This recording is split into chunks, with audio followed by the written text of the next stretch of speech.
sorry to interrupt your work, but you're making a serious mistake. Huh? With reindeer, I mean. You're putting Prancer where Descher should be. And Blitzen should always be on my right-hand side. He should, huh? Yes, and another thing. Donna's antlers have 4 points instead of 3. But I don't suppose anyone would notice that except me. No, I don't suppose so. Say, who are you? My name is Kringle. Kris Kringle. Well, glad I could be of help.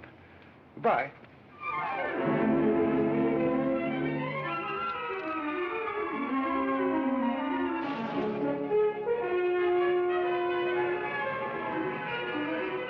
See, it's all in your wrists, like throwing a ball. Now watch.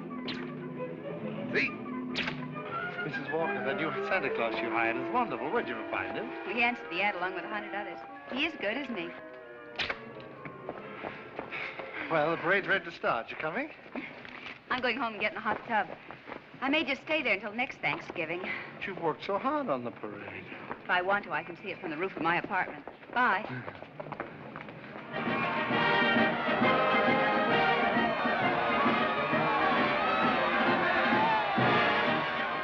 Look at that big baseball player. He was a clown last year. They just painted him different. My mother told me. She manages the parade. Wow, he's really a giant, isn't he? Really, Mr. Gailey. And you a lawyer.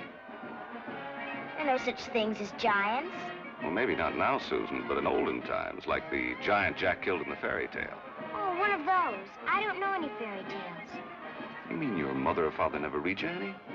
My mother thinks they're silly, and I never met my father. You see, my mother and father were divorced when I was a baby. Well, that baseball player sure looks like a giant to me. Come in. Hello. My housekeeper told me Susan was here. I'm her mother. Yes, Susie's told me quite a bit about you. Oh, she's told me quite a bit about you, too. A man in the front apartment. Hi, dear. Parade's much better than last year. Good. Hope Mr. Macy agrees with you. Would you like a cup of coffee? Oh, don't bother. No bother. It's ready. I want to thank you for being so kind to Susan. All part of the plot. Surest way to meet the mother is to be nice to the child. What a horrible trick. Susan tells me you don't approve of fairy tales. I don't. I think we should be realistic and completely truthful with our children. Not let them grow up believing in a lot of myths and legends. Like Santa Claus, for example. I see. The parade's over, Mother. The acrobats were good. Those prices, they should be. Mother, I was thinking, we've got such a big turkey for dinner, and there are only 2 of us. Couldn't we invite Mr. Gailey? Couldn't we? Oh, dear. Oh, please don't bother. I'll just get a sandwich or something. It's an awful big turkey. Oh, it's not that, dear, but I'm sure Mr. Gailey has other plans. No, he hasn't. Have you? Well, as a matter of fact, to be truthful and completely realistic with the child, I must say I haven't. Please, Mother, please. Didn't I ask her all right, Mr. Gailey? Well, that all depends. Dinner's at 3 o'clock. Susan, you asked just right.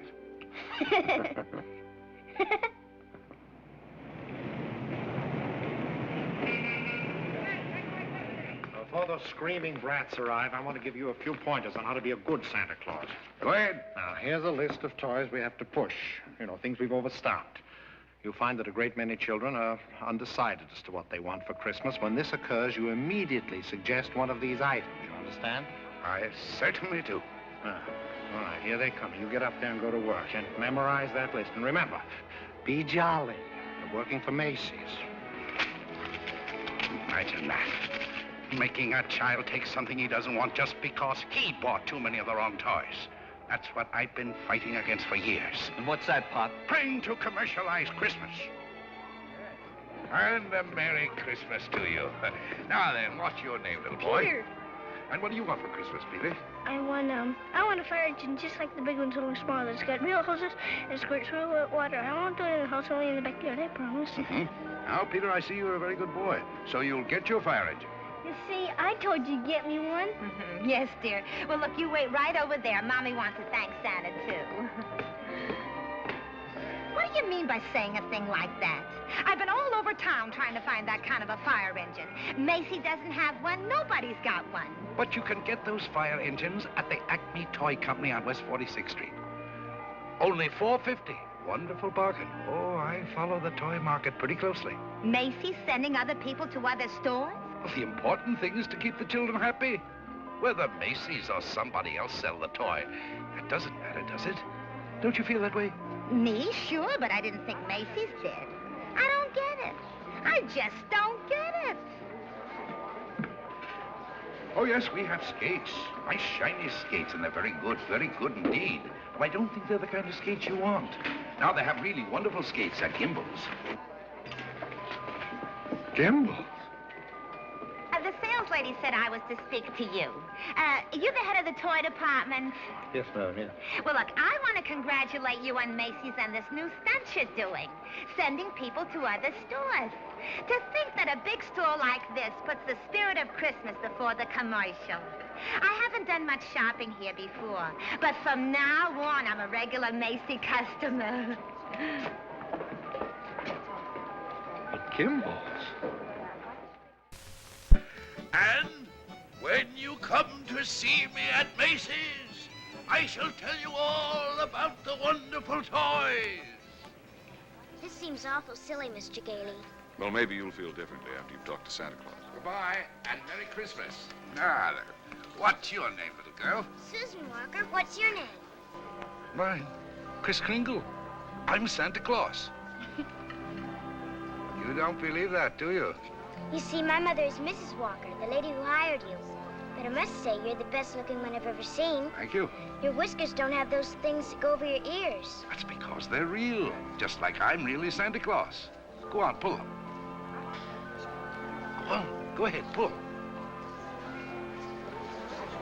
That's it! And what do you want me to bring you for Christmas? Nothing, thank you. Whatever I want, my mother will get me. Sensible and doesn't cost too much. Susan, dear, I think you've taken up enough this gentleman's time. Your maid had to go home. Her mother sprained her ankle. She asked me to bring Susan down here for you. Yes, she phoned. I thought as long as we were here, we might as well talk to Santa Claus. He's a nice old man, Mother. And his whiskers are real, too. Yes, dear. A lot of old men have real whiskers like that. Susan, if you'd like to go over and look at the dolls, I'll be with you in just a minute. I want to talk to Mr. Gailey. I didn't think there was any harm in saying hello to the old gent. I'm sorry. Well, I think there is harm. I tell her Santa Claus is a myth, and you bring her down here to meet a very convincing old gentleman with real whiskers. What's wrong with that? By filling her full of fairy tales, she'll grow up to believe life is a fantasy instead of a reality. She'll keep waiting for Prince Charming to come along, and when he does, he'll be a... We were talking about Susie, not you. Whether you agree with me or not, I'll have to ask you to respect my wishes.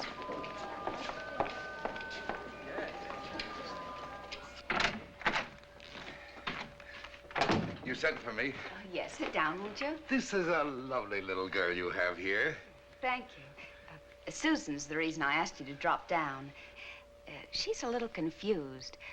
Would you tell her that you're not really Santa Claus? That there's actually no such person? I'm sorry to disagree with you, Mrs. Walker, but not only is there such a person, but here I am to prove it. Oh, no, you don't understand. I want you to tell her the truth. What is your name? Kris Kringle. I'll bet you're in the first grade. Second. No, I mean your real name. It is my real name. Second grade. Good gracious. It's a progressive school. Oh, progressive school. Well, where did you get such a lovely outfit? Macy's. We get 10% off. Susan, would you go in and talk to Mrs. Adams for a minute? All right. Goodbye, young lady. Hope I see you again soon. I hope so, too. Bye. Kris Kringle. Address, Brooks Memorial Home for the Aged. If you care to call them and ask for Dr. Pierce, he'll be happy to confirm it. Age is old as my tongue and a little bit older than my teeth. Now, really. Well, that's the truth. Next of kin, Donna, Blitzen, Prancer. And Dancer.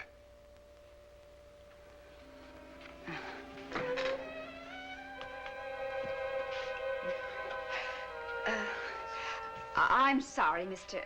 Kringle. Yes, well, I'm afraid we're going to have to make a change. You see, the Santa Claus we had last year is back in town, and, well, I feel I owe it to him to, Have I done something wrong? No. Excuse me. Yes? Mr. Macy wants to see you immediately, Mrs. Walker. Oh, yes, right away. You'll have to excuse me. Miss Adams will give you your voucher on the way out, and you'll receive a full week's salary.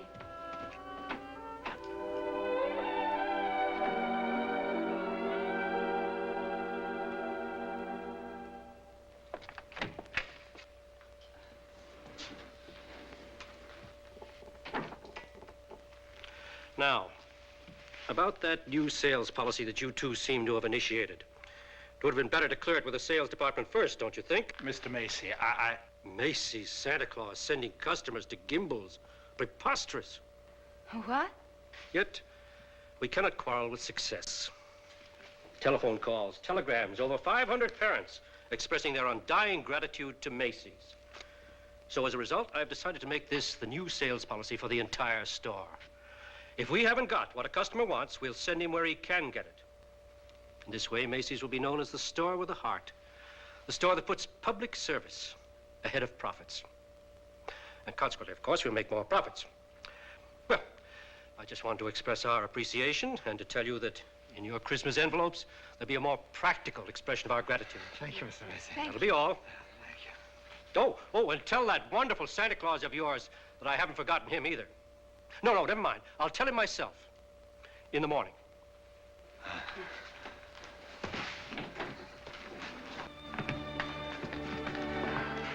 Imagine, a bonus. I fired him. Who? Santa Claus? No. He's crazy, thinks he is Santa Claus. Well, I don't care if he thinks he's the Easter Bunny. You better get him back. Well, it's too great a risk. He might have a fit or something. I tell you, the man's insane. Maybe just a little bit insane. Mr. Sawyer. What? We'll get Sawyer to examine him. He's a psychologist. That's what he's being paid for, to examine the employees. Can't get him back. He's already gone. Well, then you better scoot out from him and get him, because if you don't, we're going to have a very unmerry Christmas. Oh, Mr. Kringle! Mr. Kringle! I'm afraid I acted rather hastily and perhaps unfairly. This other Santa Claus, well, Mr. Macy has found something else for him to do, and, well, we want you to stay on. Well, this is mighty good news. You see, Mrs. Walter, for 50 years or so, I've been more and more worried about Christmas. Christmas is not just a day, it's a frame of mind, and that's what they've been changing. Well, I'm glad you're taking me back. Maybe I can do something about it. And I'm glad I met you and your daughter. You're my test case. We are? Yes, in a way, you're the whole thing in miniature. And if I win you over, well, there's still hope. If not, I guess I'm through. But I'll try, and I'm warning you, I don't give up easily. Oh, well, Mr. Kringle, first thing in the morning, would you report to Mr. Sawyer's office for a little examination? Mental examination? Well, partly, yes. Oh, I don't mind. I've taken dozens. Haven't failed one yet. Yeah. How many days in the week? 7. How many fingers do you see? 4. Muscular coordination? Perfect.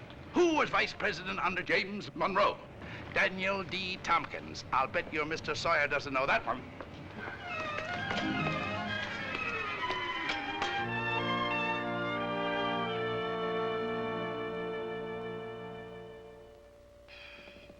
How much is 3 times 5? You asked me that before. I'm conducting this examination. How much is 3 times 5? Same as it was before. 15. You're rather nervous, aren't you, Mr. Sawyer? Do you get enough sleep? My personal habits are of no concern to you. Oh, I'm sorry. It's just that I hate to see anyone all tied up. How many fingers do you see? 3. You bite your nails, too. I want you to stand up straight with your arms extended. Muscular coordination test. Surely I'll be glad to. You know, very often nervous habits like yours is caused by insecurity. Are you happy at home, Mr. Sawyer? That will be all, Mr. Kringle. The examination's over. You may go. And it may interest you to know that I've been a happily married man for 26 years. Oh, I'm delighted to hear it. Bye. Your wife, Mr. Sawyer? What else? Agnes, how many times have I told you not to bother with the office? No, I give you a perfectly liberal allowance. If that fat, stupid brother of yours would get a job, you wouldn't have to be pestering me all the time. Not a penny. How long have you known him, Dr. Pierce? Well, he wandered into the home about 8 months ago. Looked the place over and said, it'll do. Just stayed on. Has he ever told you his real name? He said he was Kris Kringle. We never pressed him further. Mrs. Walker, after giving that man a comprehensive examination, it's my considered opinion he should be dismissed immediately. Dr. Pierce, Mr. Sawyer. Excuse me, didn't Kris answer the questions correctly? Well, yes, he did, but there was a complete lack of concentration. There's no doubt about it, he should be placed in a mental institution. And wait a minute. People are institutionalized to prevent them from hurting themselves or other people. His is a delusion for good. He only wants to be friendly, helpful. Mrs. Walker, naturally, I cannot discharge this man. So when he begins to exhibit his latent maniacal tendencies, which I assure you he will, the responsibility will be entirely yours. Oh, Dr. Pierce, if there's the slightest possibility of trouble, Now, what trouble could Kris possibly get into? No? Well, coming to work, for instance, a policeman might ask him his name. Now, you know that would get him into a fight. Well, that could be avoided easily enough. Find someone here in the store to rent him a room. Then they could go to and from work together. Oh, yes, that would solve everything. That's a wonderful idea. Yes, isn't it? Your son's away at school. What about his room? Well, I'll talk to Mrs. Shellhammer as soon as I get home. In the meantime, you take Kris home to dinner. Oh, no, I couldn't. Oh, really, Mrs. Walker? If I can supply the room, the least you can do is furnish a free meal.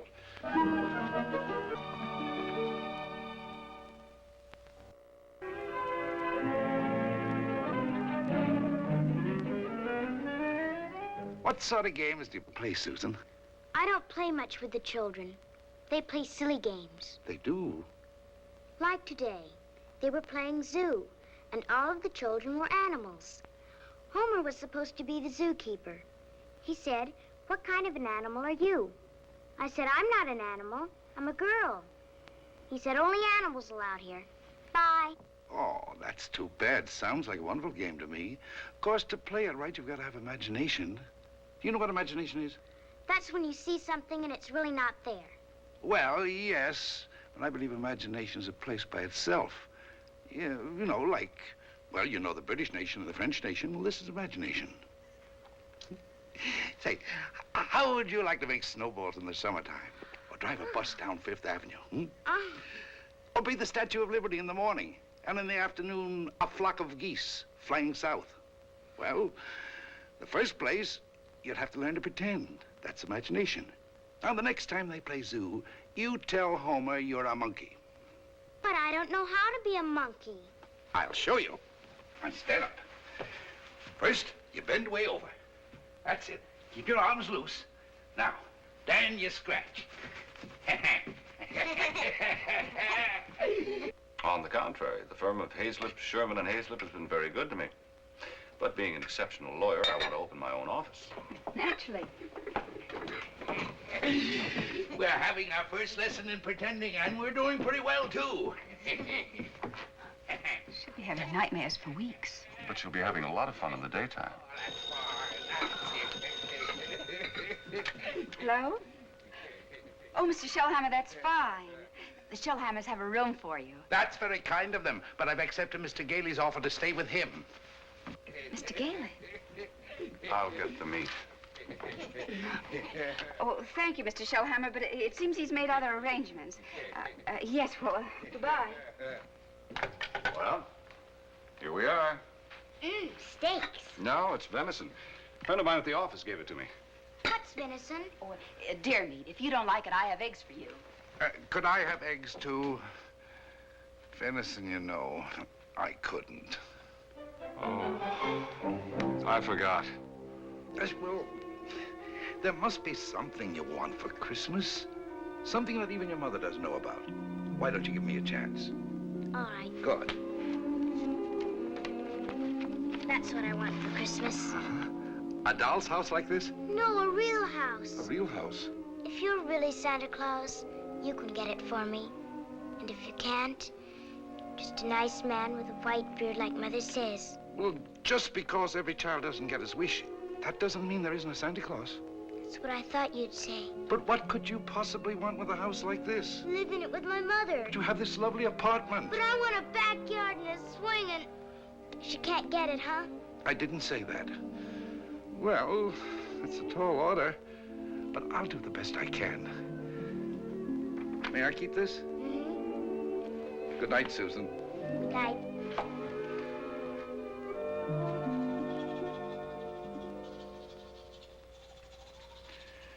Do you like living in the city?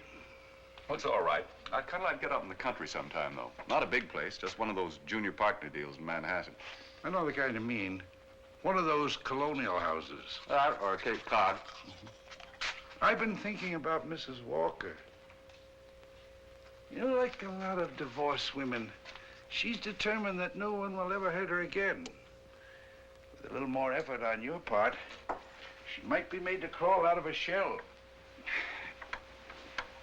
You know, those two are a couple of lost souls.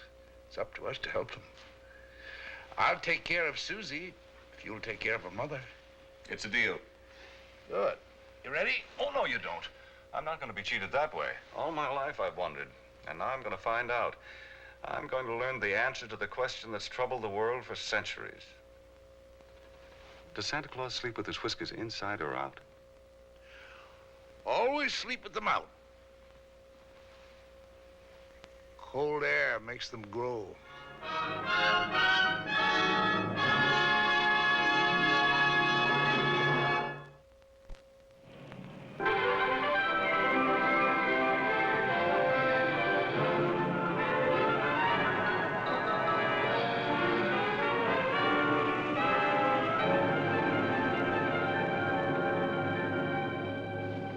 This is one event I never expected to see. Two can play at this game, Mr. Macy. If Gimbel's haven't got what the customer wants, we'll send him over to Macy's. It'll be a pleasure, Mr. Gimble. And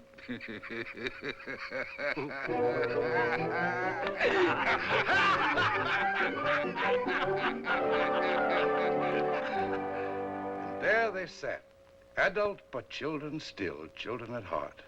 It was summer, warm, glorious summer. The end. Did you like that story, Susan? Mr. Kringle, do you think I'm going to get my house for Christmas? Well, I can't promise, but we mustn't give up hope. Good night, Susan. Tomorrow evening, I'll read you another story. I can't. I've got to go to school. Isn't this vacation?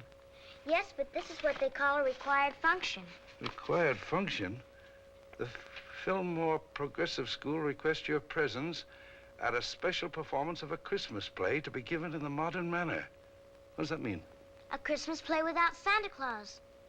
Well, a Christmas play without a Santa Claus?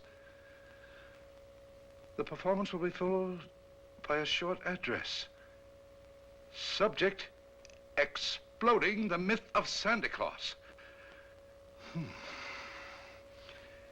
The guest speaker will be Mr. Albert Sawyer.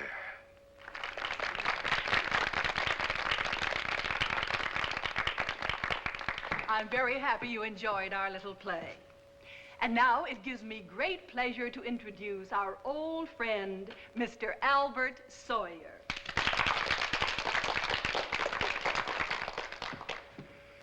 Parents and young people, it's thrilling indeed to see so many happy, smiling faces.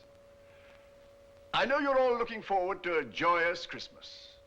But as those of you in this intelligent group know, this is going to be a Christmas without Santa Claus. Such a person as Santa Claus or St. Nicholas or Kris Kringle does not exist. Never has existed and never will exist. This silly old man in his red suit represents the wishful dreaming of all people. He's the all-giver, the generous father. Mature adults who keep this myth alive are clinging to childish fantasies and show themselves afraid to face realities. People who play Santa have a strong feeling of guilt. I see nothing to laugh at. Far from being amusing, this myth... Far from being amusing, Far from being amusing, this myth is actually harmful. Only stupid old men prancing around in white whiskers keep this ridiculous myth alive. Now he's gone too far.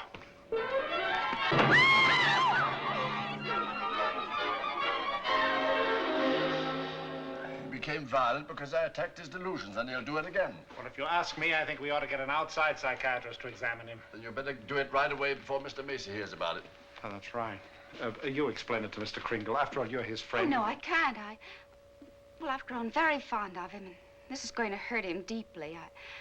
I just can't. All right, what can we do? I think I have it. You tell Kringle Mrs. Walker wants him to leave at once in order to have some publicity pictures taken with the mayor. I'll have a car waiting outside, and once we get him in the car, we'll drive him straight off to Bellevue Hospital. Yes, that'll do it. I'll ride up front with the driver.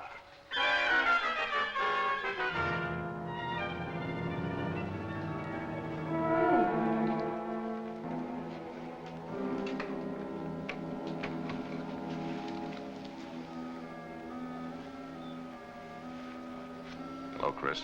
Hello, Fred. You flunked that psychiatrist examination deliberately, didn't you? Why? I had great hopes, Fred. I had a feeling that Mrs. Walker was beginning to believe in me. Now I know she was only humoring me all the time. Mrs. Walker didn't know anything about taking pictures with the mayor. That was Mr. Sawyer's idea. It isn't just Mrs. Walker. Take Sawyer. Contemptible, deceitful, dishonest. But he's out there, and I'm here. If that's normal, I don't want it. But you can't just think of yourself. What happens to you matters to a lot of people. People like me who believe in you and what you stand for. People like, well, like Susie, who are just beginning to. Kris, you can't let them down. You're right. Let's get out of here. Now, wait a minute. You flunked that examination, but good. Yes. I said our first president was Calvin Coolidge. Oh, but you can fix that. You'll think of something. Now, take it easy. A judge is going to be asked to sign papers committing you to a mental institution. The only chance would be to prove you legally sane at a public hearing. Good. I can think of nothing better. Don't you see? That will settle the question once and for all.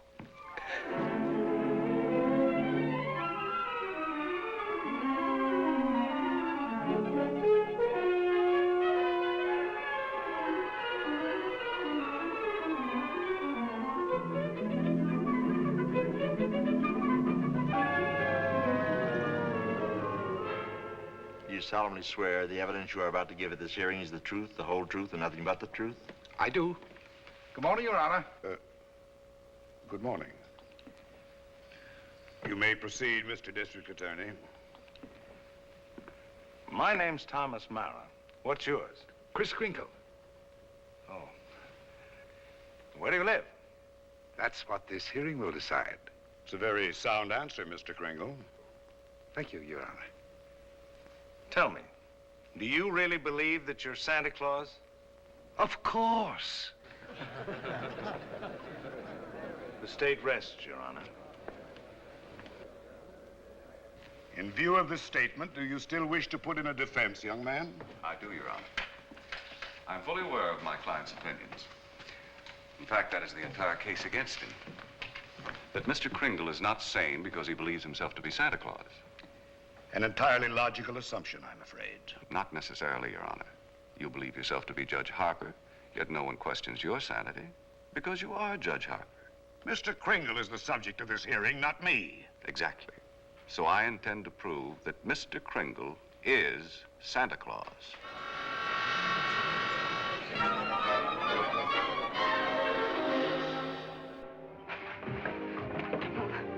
What does Mr. Hayslip, Sherman, and Hayslip say about the trial? That I was jeopardizing the dignity of the firm, that I either dropped the case or they dropped me.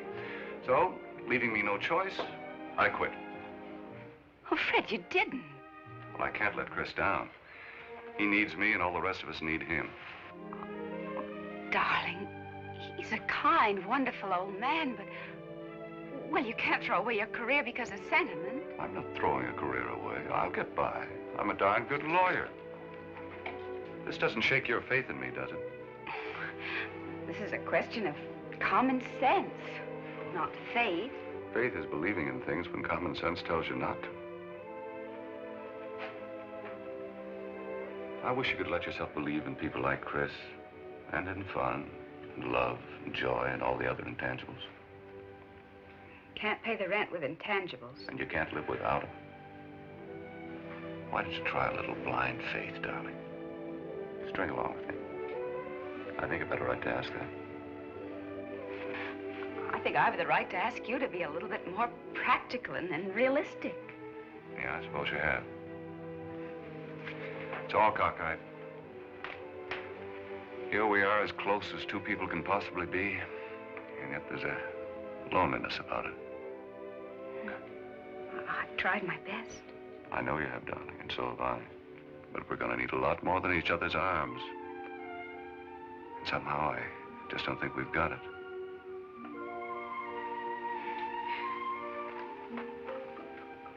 Funny.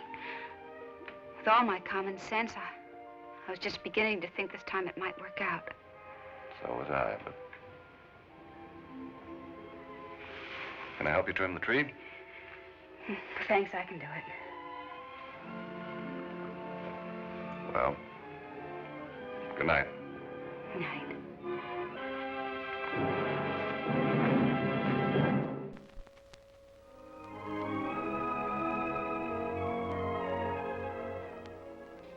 Your name, sir? R.H. Macy. Do you recognize this man? Yes, he's an employee of mine, Kris Kringle. Do you believe him to be of sound mind? I certainly do. Mr. Macy, you're under oath. Do you really believe that this man is Santa Claus?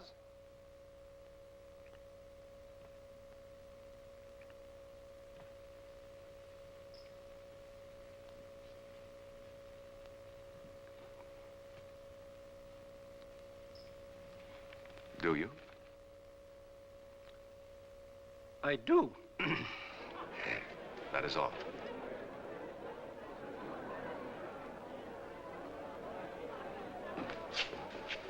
You are fired. Your Honor, there is no such person as Santa Claus, and everybody knows it. I ask that the court make an immediate ruling. Is there or is there not a Santa Claus?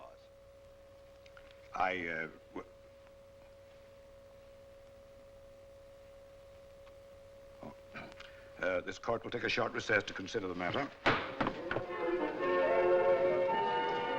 I don't care about the law. I'm talking about politics. You go back in there and rule that there's no Santa Claus, we won't be even able to put you in the primaries. Oh, Charlie. I'm a responsible judge. How can I seriously rule that there is a Santa Claus? All right, go back in there and rule there isn't. The kids read about it, so they don't hang up their stockings. So what happens to all the toys that are supposed to be in them stockings? Nobody buys them. Oh, the toy manufacturers are gonna love that. What about the Christmas card makers, the candy companies? Oh, boy, are you gonna be a popular guy. And what about the Salvation Army? They got a Santa Claus on every corner. Henry, I'm telling you, if you go back in there and rule that there's no Santa Claus, you can count on getting just 2 votes. Your own and that district attorney's out there.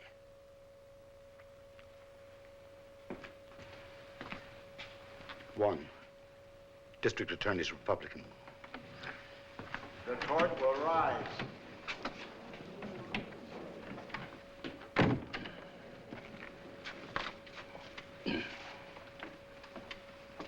This court has just consulted the highest authority available. The traditions of American justice demand a broad and unprejudiced view of such a controversial matter. And therefore, this court is determined to keep an open mind and hear the evidence from either side. But can my opponent produce any evidence in support of this contention? Your Honor, I can. Will Thomas Mara take the stand? Who, me? Thomas Mara, Jr. Thomas Mara. Hi, Daddy.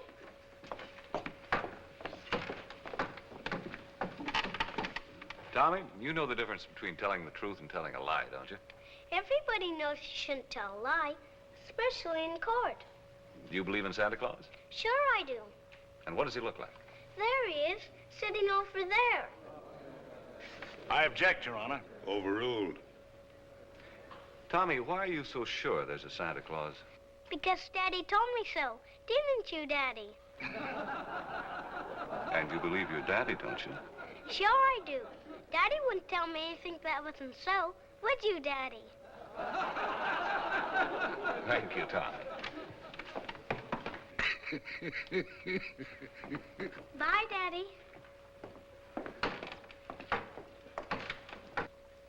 The state of New York is willing to concede the existence of a Santa Claus. But I ask that Mr. Gailey produce authoritative evidence that Mr. Kringle is the one and only Santa Claus. Your point is well taken, Mr. Mara.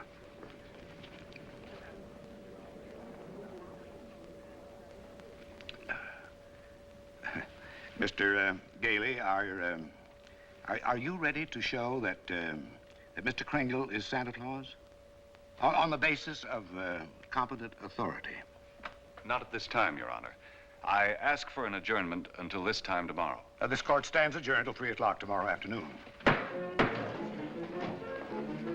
Bath's all ready. What are you doing? Writing to Mr. Kringle to tell him I believe in everything he told me. Everything will turn out fine. Oh, that's nice. He'll like that. Where shall I send it? Why don't you send it to the county courthouse? Okay.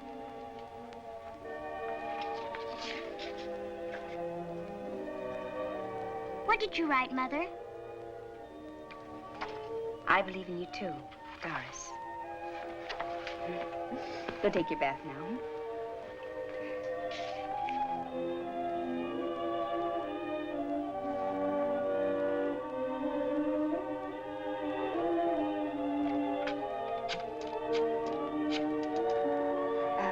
Could you give me the number of the main post office, please? Hello, dead letter office. Are you kidding? We got maybe a couple of 100,000. Yes, ma'am, we sure would. Hey, lady, that's not a bad idea. Thank you.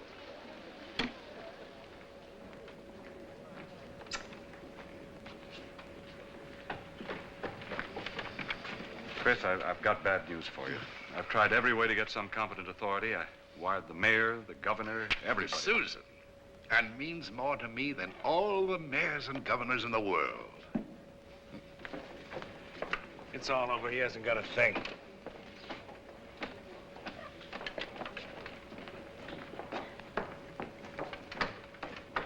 Your Honor, the defense has yet to produce one bit of authoritative proof that this man is really Santa Claus.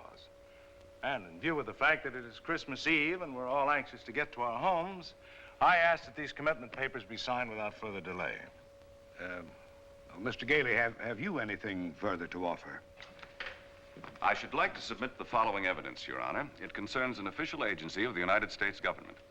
The Post Office Department, one of the world's largest business concerns, did a gross business last year of $1,112,877,174. Your Honor, I'm sure they're all deeply gratified to know that the Post Office Department is doing nicely, but it hardly has any bearing on this case. Furthermore, the U.S. postal laws make it a criminal offense to willfully misdirect mail or intentionally deliver it to the wrong party. Yeah, Your Honor.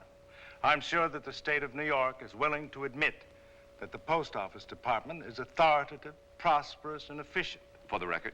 For the record. Anything to get on with this case. Then, Your Honor, I offer these letters in evidence. They're simply addressed to Santa Claus, yet they were each delivered to Mr. Kringle by bona fide employees of the Post Office Department. I offer these as authoritative proof. Your Honor, 3 letters are hardly authoritative proof. I have further exhibits, Your Honor, but I hesitate to produce them. Oh, I'm sure we'd all be glad to see them. Oh, yes, indeed. Put them on my desk. On your desk? Yes, yes. Very well, Your Honor.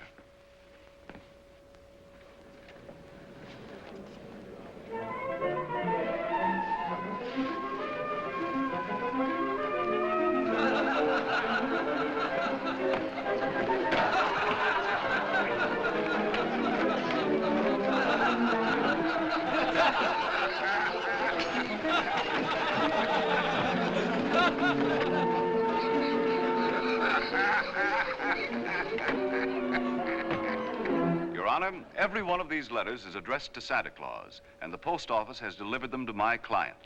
Therefore, the United States government recognizes this man, Kris Kringle, as Santa Claus. If the United States of America believes this man is Santa Claus, then this court will not dispute it. Case dismissed. Thanks, Your Honor, and a Merry Christmas to you. And a Merry Christmas to you, Mr. Kringle. Oh, I got your note. It made me very happy. Oh, I'm glad. Kris, won't you come to dinner tonight? Tonight? No, I'm working tonight. You see, it's Christmas Eve.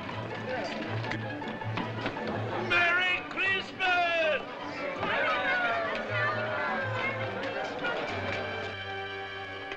What's the matter with Susan? I think she misses Kris. Don't worry, young lady. Kris is bound to come. Didn't get my present, Uncle Fred. Why, darling, you got a lot of presents. Not the one I wanted. Not the one Mr. Kringle was going to get for me. What was that? Doesn't matter. I didn't get it. I knew it wouldn't be here, but I'd get a letter or something about it. Hello? Hello, Susan. Merry Christmas. Well, it wasn't really a promise. I said I'd do my best. You couldn't get it because you're not Santa Claus, that's why. Just a nice man with white whiskers like my mother says. And I shouldn't have believed you. Susan. Merry Christmas, Kris. I'm sorry Susan is disappointed in me. Oh, she'll be all right. Here's Fred. Merry Christmas. Where are you? Out at the home. Fred, we're giving a little party this afternoon. Will you bring Mrs. Walker and Susan out to help us celebrate? Of course I will. Now, you turn off the parkway at Seymour. Drive 3 blocks, then turn onto Ashley Drive. You'll see it on the right. Got it. Bye. Susan, I was wrong when I told you not to believe in Mr. Kringle. You must have faith in him. But he didn't get me the... That doesn't make sense, Mother. Faith is believing in things even when common sense tells you not to. I mean, even though things don't work out the way you want them to the first time, you still gotta believe in people. I'll try.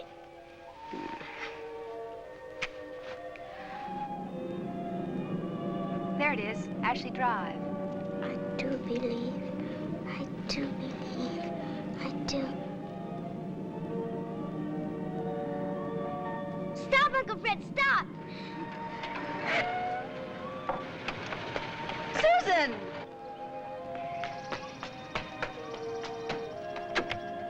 Susan!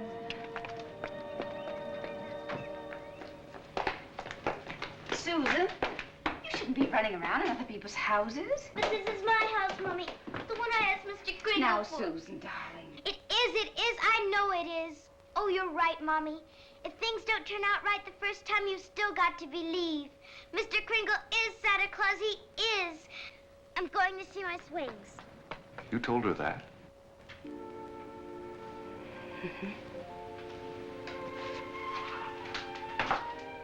The house seems to be for sale.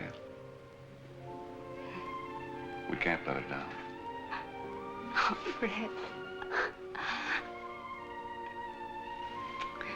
Darling, I always believed in you. It's just my ridiculous common sense. Well, it even makes sense to believe in me now. I take a little old man and legally prove that he's Santa Claus. Now, you know.